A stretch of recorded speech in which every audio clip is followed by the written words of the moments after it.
Кайрылы күн баршаңызга. Бүгүн кызымдын шашын өрүп берейин деп чечтим.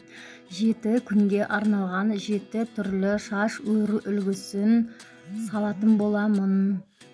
Биринчи мынау эң оңайыраак жолунан бастадым. Шашты экиге бөлөбүз. Бир жагын бууп койсок да болот. Кедерги жасамоо үчүн экинчи жагын өрө беребиз.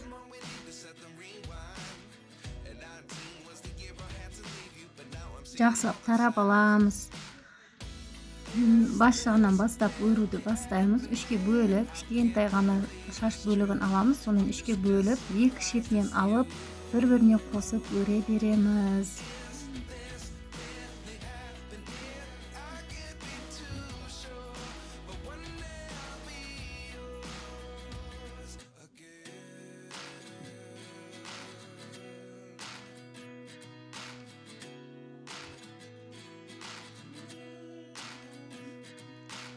Осылайша аягына дейин өрүп, аяк жагын кадимги 3ке бөлүп өргөндөй этип өрүп, резинкамен бууп коябыз.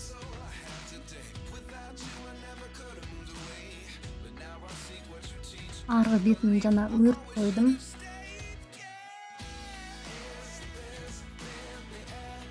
Адемі етіп бір шетіне эстетично болушун заколка кыдап койдум. Бул менин биринчи күнгө арналган шаш өрүү үлгүм. Кабыл алыңыздар. Видео унап жатса лайк басып, комментарий жазып, және де келесі видеону көрүү үчүн коңураушаны басып коюңуздар.